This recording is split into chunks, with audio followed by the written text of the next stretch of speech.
وہ جو اقبال نے کہا نا کہ لے گئے تسلیس کے فرزند میراث خلیل، کشت بنیاد کلیسا بن گئی خاک حجاز۔ تسلیس کے فرزند میراث خلیل لے گئے تھے، بیت المقدس ان کے کروسیڈرز کے قبضے میں آ گیا تھا 1099 میں، اور رہا تھا 1187 تک، 88 ایئرز۔ لے گئے تسلیس کے فرزند میراث خلیل۔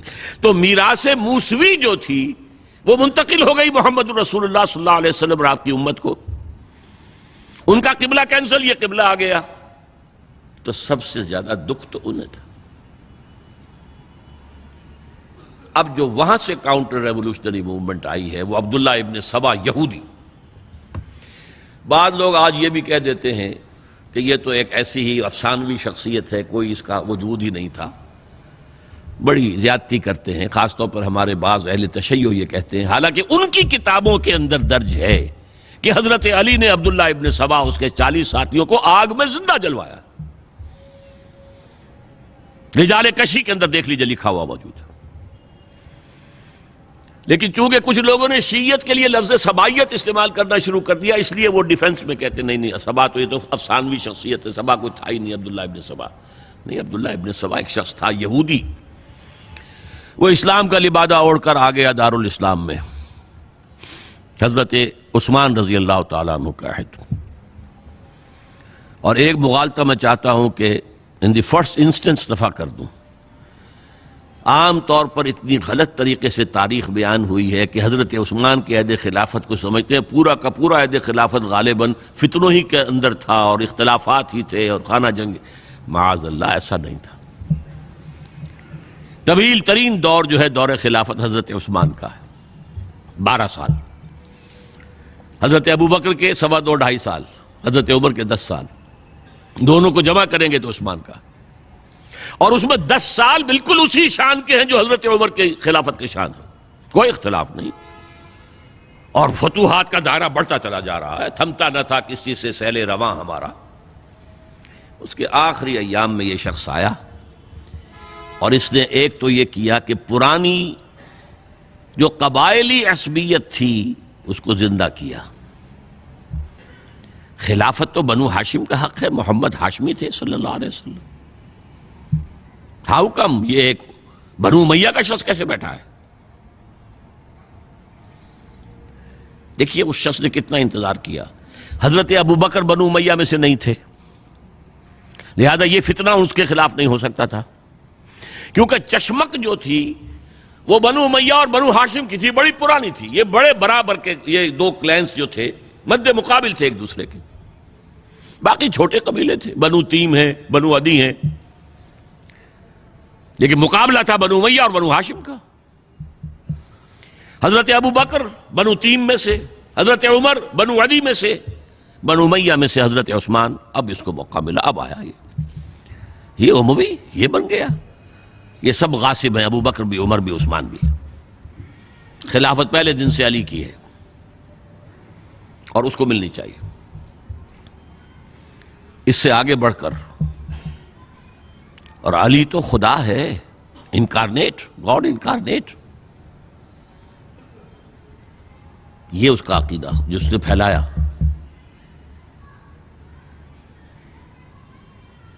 یوں سمجھئے ایک شخص نے حضرت عیسیٰ کے دین کو زیرو کر دیا تھا۔ لوگ مانتے نہیں کہ ایک شخص اتنا کچھ کر سکتا ہے۔ یہودی اور سازشی ذہن، ان کی صلاحیت اور ذہانت۔ ایک شخص تھا پال، حضرت عیسیٰ کو خدا کا بیٹا بنانے والا، وہ توحید ختم، تثلیث آ گئی۔ شریعت کو ختم کرنے والا وہ حضرت عیسیٰ کہہ کر گئے تھے تم پر شریعت موسوی نافذ رہے گی، اس نے کہا نہیں، ایبروگیٹڈ، نو شریعہ۔ نمبر 3، حضرت عیسیٰ نے کہا تھا تمہیں تبلیغ کرنی ہے صرف یہودیوں تک۔ I have been sent only in search of the lost sheep of the house of Israel۔ میں صرف اسرائیل کے گھرانے کی کھوئی ہوئی بھیڑوں کی تلاش میں آیا ہوں، تمہیں باہر تبلیغ نہیں کرنی۔ اس نے تبلیغ کا دائرہ وسیع کیا۔ وہ دین مسیحیت ختم وہ دین پالزم ہے جو چلا ہے اس کے بعد. سمجھ رہے ہیں اس بات کو؟ اور یہ ڈاکٹر مائیکل ہارٹ نے بالکل صحیح لکھا ہے کہ کرسچینٹی جب تک حضرت مسیح موجود تھے وہ سوائے ایک یہودیوں کے فرقے کے اس کی کوئی اور حیثیت نہیں تھی. لیکن پال نے اسے ایک انڈیپینڈنٹ دین بنایا. ایک شخص کی کارروائی ہے یہ ساری، اور آج پوری دنیا، پوری عیسائی دنیا اسی پر ہے، تسلیس پر بھی، اور شریعت ختم، اور دعوت جو ہے کرتے پھر رہے ہیں پوری دنیا کے اندر. اسی طرح اس نے کیا، قبائلی عصبیت کو چھیڑا اور حضرت علی کا مبالغہ کیا یہ خدا ہے، اوتار، گاڈ انکارنیٹ. تیسرا کام کیا کیا کہ حضرت عثمان رضی اللہ تعالی عنہ اور ان کے جو عاملین تھے، گورنر کوفے کا ہے، گورنر شام میں دمشق میں ہے، گورنر مصر میں ہے، ان کے خلاف پروپیگنڈا شروع کیا. یہ بیت المال میں خیانت کر رہے ہیں، یہ غبن کر رہے ہیں، یہ اپنے عزیزوں کو جو ہے پال رہے ہیں، ان کو دے رہے ہیں، وہ اقربا پروری کر رہے ہیں، اور یہ کر رہے ہیں، اور ٹیکنیک کیسی عجیب. کوفے میں کوفے کے گورنر کے خلاف بات نہیں کریں گے، دمشق اور مصر کے گورنر کے خلاف بات کریں گے. اب کہاں دنیا کے پاس ذرائع تھے کہ کوئی ویریفائی کرے بھئی یہ بات صحیح ہے کہ نہیں ہے، غلط ہے، نہ کوئی ذرائع رسل و رسائل ہیں. اور اگر آپ کوفے میں کھڑے ہو کر عثمان نے یہ کر دیا، عثمان نے یہ کر دیا، عثمان نے یہ کر دیا، یہ کر دیا، اب کون اس کو جو ہے اس کی تحقیق کر سکے گا؟ دمشق میں گئے ہیں تو دمشق کے گورنر کے خلاف کچھ نہیں، عثمان کے خلاف، اور کوفے کے گورنر کے خلاف، اور مصر کے گورنر کے خلاف. مصر میں گئے ہیں تو اس کے خلاف کچھ نہیں، دمشق اور کوفے کے گورنر کے خلاف اور عثمان کے خلاف. اور پھر ہر طرف سے بلوائیوں کو لا کر گھیراؤ کر لیا حضرت عثمان کے گھر کا. یہ تحریک ہے جو بہت زبردست کامیابی سے ہمکنار ہوئی. یہودی سازش. اب تمام صحابہ کہہ رہے ہیں حضرت عثمان سے کہ آپ ہمیں موقع دیں کہ ہم ان کا سر کچل دیں. آپ فرماتے ہیں نہیں، یہ مجھ پر الزام لگا رہے ہیں نا، میں وضاحت کرتا ہوں. اپنے گھر کی چھت کے اوپر کھڑے ہو کر آپ نے کہا دیکھو یہ میں نے نہیں کیا، یہ میں نے نہیں کیا، میرے یہ احسانات بھول گئے ہو. حضرت علی نے مسجد نبوی میں کھڑے ہو کر جتنے الزامات لگائے تھے ان سب کی طرف سے برات کا معاملہ کیا کہ جھوٹ کہہ رہے ہو تم، عثمان پر کوئی غلطی جو ہے، کوئی خیانت ثابت نہیں. لیکن جنگ کی اجازت حضرت عثمان نہیں دے رہے. یہ میرے خون کے پیاسے ہیں نا، جب تک قتل نہیں کر لیتے جرم کہاں ہے؟ جب قتل کر لیں گے تم قصاص دے لینا. لیکن میں کسی کلمہ گو کی جان نہیں لینا چاہتا، صرف اپنی جان کے تحفظ میں. یہ ہے عزیمت کا پہاڑ. لوگ کہتے ہیں کمزور تھے. جان بچانے کے لیے تو آدمی پتہ نہیں کیا کچھ کر بیٹھتا، اور طاقت ہو تو طاقت کو کیسے استعمال کرے گا. حضرت امیر معاویہ کی طرف سے پیغام پر پیغام آ رہے ہیں کہ اب ہمیں اجازت دیں میں فوجیں بھیجوں اور ان کا قلع کما کر دیا جائے. حضرت عمرو بن العاص کا پیغام آ رہا ہے مصر سے، اب ہمیں اجازت دیں. طلحہ، زبیر، علی اجازت مانگ رہے ہیں مدینے کے اندر، آپ اجازت دیں کہ ہم جنگ کریں ان سے. نہیں. آخر کار حضرت علی نے دونوں بیٹوں کو، حضرات حسنین، حضرت حسن، حضرت حسین، دروازے پر کھڑا کر دیا.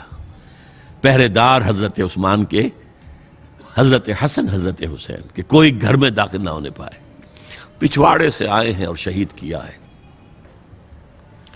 میرے نزدیک تاریخ کی مظلوم ترین شہادت بمانی مقتول فی سبیل اللہ وہ حضرت عثمان ہے. بلکہ میں جرات کر رہا ہوں ذرا، آپ کو معلوم ہے علامہ اقبال سے مجھے کتنا تعلق قلبی ہے. میں نے ان کے ایک شعر میں ترمیم کی ہے، میں سمجھتا ہوں انہوں نے صحیح نہیں کہا. غریب و سادہ اور رنگی ہے داستان حرم، نہایت اس کی حسین ابتدا ہے اسماعیل. حضرت اسماعیل کو اللہ تعالیٰ کے حکم سے حضرت ابراہیم ذبح کر رہے تھے نا، اور حضرت حسین ذبح کر دیے گئے. تو گویا کہ ابتدا جس کی ہوئی تھی حضرت اسماعیل سے، اس کی انتہا حسین پر ہوئی۔ میں کہتا ہوں بالکل غلط۔ ان کو ذبح کر رہا تھا خلیل اللہ، اور ان کو قتل کر رہے ہیں یزیدی اور زیادی اور کوفی۔ کوئی تقابل ہے؟ وہ قتل نہیں ہوئے، یہ قتل ہو گئے۔ انہوں نے پیشانی خود رکھ دی۔ یہاں تو حضرت عثمان لڑتے ہوئے، حضرت حسین لڑتے ہوئے شہید ہوئے۔ کون سی چیز مشترک ہے؟ ایک مصرے میں جمع کر دیا ہے، صنعت لفظی تو آپ کہتے ہیں اس کو، لیکن کیا مشترک کیا چیز ہے؟ اور میں نے امید ہے علامہ اقبال سے ملاقات ہوگی اگر آخرت میں، تو وہ میری اس بات کو تسلیم کریں گے۔ میں نے اس شعر کا دوسرا جو مصرع ہے بدلا ہے، نہایت اس کی ہے عثمان، ابتدا حابیل۔ حابیل جنہوں نے کہا تھا بھائی جان آپ مجھے قتل کرنے کے لیے ہاتھ اٹھائیں گے تو میں اپنا ہاتھ نہیں اٹھاؤں گا آپ کو قتل کرنے کے لیے۔ عثمان نے کہا کہ میں نہیں کسی کو قتل کروں گا، کسی کلمہ گو کو، جو مجھے قتل کر دیں گے پھر ان سے قصاص لے لیں۔ عثمان کے پاس لاکھوں کی فوجیں، سٹینڈنگ آرمیز، پھر بھی انہوں نے اپنی جان دے دی۔ حضرت حسین بہرحال جتنے بھی افراد تھے بہادری سے، شجاعت سے لڑتے ہوئے شہید ہوئے، اس میں کوئی شک نہیں، لیکن لڑتے ہوئے شہید ہوئے نا۔ حابیل کی طرح یہ تو نہیں کہا کہ تم مجھے کرتے ہو تو کر دو، میں تو تمہیں قتل نہیں کروں گا، نہیں۔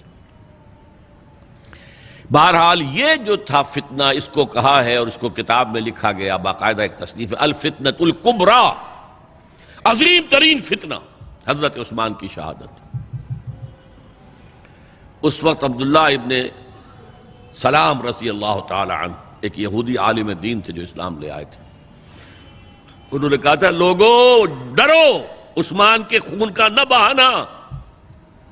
میں جانتا ہوں تاریخ بنی اسرائیل کی، اگر کبھی کوئی نبی جو ہے اگر شہید کیا گیا تو 70,000 آدمی اس کے بعد مارے گئے اللہ تعالیٰ کی طرف سے، اور نبی کا اگر کوئی خلیفہ قتل کیا گیا تو 35,000 آدمی مارا گیا ہے۔ تو اگر تم نے عثمان کو قتل کر دیا تو یہ خون کے دریا جو ہیں پھر آ جائیں گے امت کے اندر، باز آ جاؤ، خدا کے لیے باز آ جاؤ۔ لیکن نہیں، بہرحال حضرت علی رضی اللہ تعالی عنہ نے بلایا عبداللہ ابن سبا کو اپنے ہاں۔ تم کہتے ہو کہ میں خدا ہوں؟ ہاں آپ خدا ہیں۔ توبہ کرتے ہو کہ نہیں؟ نہیں۔ میں تمہیں زندہ جلا دوں گا، جلا دو، تم خدا ہو، ہماری آزمائش کر رہے ہو۔ حضرت علی نے عبداللہ ابن سبا کو 40 ساتھیوں سمیت زندہ جلوایا، اور یہ سارا کچھ معاملہ جو ہے یہ میں نے آپ کو بتایا اہل تشیع کی کتابوں میں موجود ہے۔ بہرحال یہ فتنۃ الکبریٰ ہے، جس کا نتیجہ کیا نکلا ہے آپ اچھی طرح سمجھیے۔ وہ شہادت علی الناس کا جو سیلاب جا رہا تھا، جس کی شان کیا تھی، علامہ اقبال کے الفاظ میں تھمتا نہ تھا کسی سے سیل رواں ہمارا۔ یہ جو سیل تھا کوئی روکنے والا تھا؟ 2 سپر پاورز تھیں اس وقت، ایران، روم۔ ایران کے چیتڑے ختم ٹوٹ گئے، روم کی 2 ٹانگیں ٹوٹ گئیں، اب کون روکنے والا تھا؟ یہ انٹرنل سیبوٹاج ہے۔ اس کے بعد جو باہمی خانہ جنگی شروع ہوئی ہے، 1 لاکھ مسلمان ایک دوسرے کی تلواروں اور نیزوں سے ختم ہو گئے۔